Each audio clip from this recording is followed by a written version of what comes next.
good afternoon.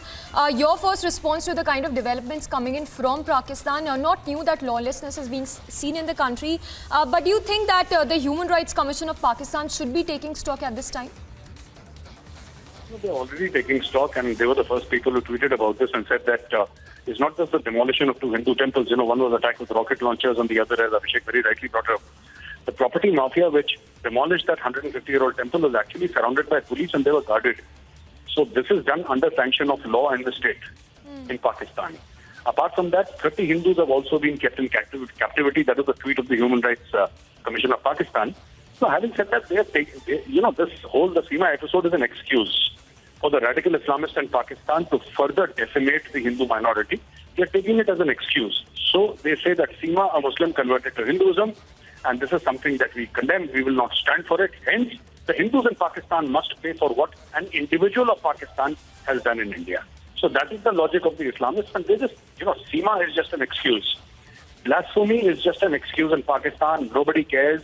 And let me give you a small example, right? Yes. There was a case of blasphemy in case of France, where they made cartoons of the Prophet Muhammad. There was a huge protest in Pakistan. Shops were burned, buses were burnt, etc. But the same Pakistan, within 1 year, took $300 million in aid from France. So whoever gives the Pakistanis money, the Pakistanis will lie down in front of that person, and that is the truth. So this entire thing about Seema converting to Hinduism, etc., is, from a Pakistani perspective, it does not matter to them. What matters is how we can twist the narrative, how we can say that now the Hindus have done this, we will also take action. This is just to take away Hindu properties, kidnap their daughters, and do all of that. That is what Pakistan is all about. But Maj Gaurav Arya, what do you think should be the countermeasure from Indian side at this point? No, there is no countermeasure except for CEA. Okay. You already have a countermeasure in place. You have to get the Hindus from Pakistan and Bangladesh back to India. You have to get the Sikhs, the Sikh community from those places. You have to get the Buddhists and the Jains and the Christians who are there. You have to get them to India. That is the home for them. That is where they deserve to be. They don't deserve to be in Pakistan, Bangladesh. Afghanistan has anyway killed off everybody. So we are not name Afghanistan because everybody there who's from the minority community is either dead or fled. But the thing is that CA is the answer. You will keep on having these things. I've been saying it time and again. Implement the CAA. There are many volunteers. All the government has to do is give permission. The rest, people will manage on their own. The Hindu community will manage on their own. There are Sikhs here in India, extremely prosperous. They will manage. Christians will manage. Everybody will manage. But we need the government of India to get active on this and get the minorities out of Pakistan, because till the time the last minority community member is not dead or converted, the Pakistanis will not stop. They have destroyed more than 400 temples in Pakistan. Yes, but Maj Gaurav Arya, how do you see this situation unfolding over the next couple of days? Do you think on a safer side it would be better to maybe send Seema Haider back to a country that would probably save the life of several of those Hindus who are in danger in Pakistan? No. See, Seema Haider should be sent back because she's an illegal alien and not because the lives of Hindus are in threat. Okay. Hindus' life, as I mentioned to you, that is my first point, which I hope you heard clearly and loudly, is that Seema Haider is just an excuse. Okay. Please do not think that if you send Seema Haider back, Pakistani Hindus will be spared. Last year and even last year, more than 1,000 Pakistani Hindu and Sikh girls were kidnapped and converted to Islam. Girls as young as 11, 12, 13, 14, 15 years of age. More than 1,000 of them. There was no Seema Haider at that time. Seema Haider is a new phenomenon. Hardly a month old in the media.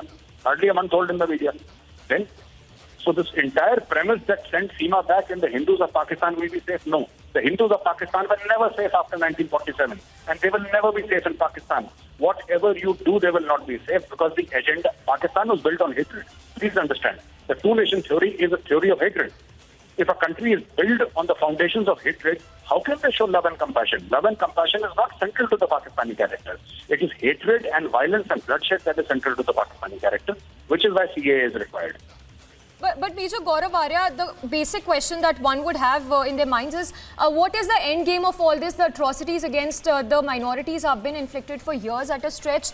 What is the end game and what should India be doing at this point?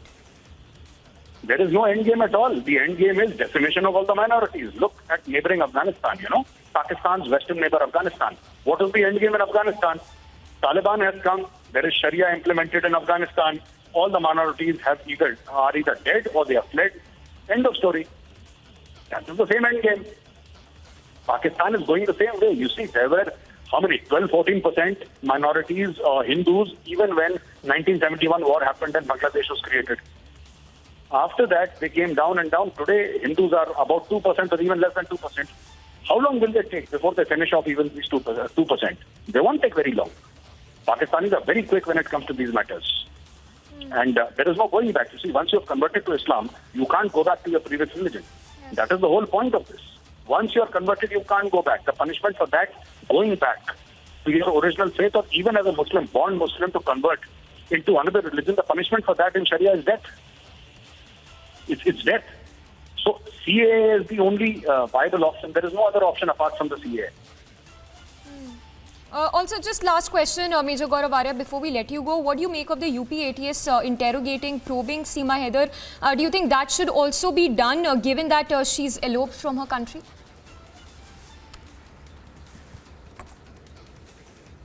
All right, not sure if we still have Major Gaurav Arya, but there you see the visuals that have surfaced from Pakistan. The Hindus are on the hit list of those people who've been issuing threat warnings after Seema Haider eloped from Pakistan to India. In fact, the warning that says that Seema Haider must return to Pakistan. So a lot that is happening, not just in Pakistan, but back home as well, where the UP ATS has been interrogating Seema Haider.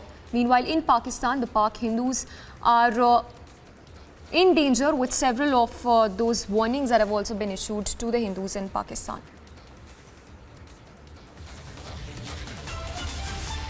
On that note, listen in to a reaction that's also coming from a VHP leader on the threat warnings that are being issued constantly in Pakistan and the Hindu temples that have also been attacked.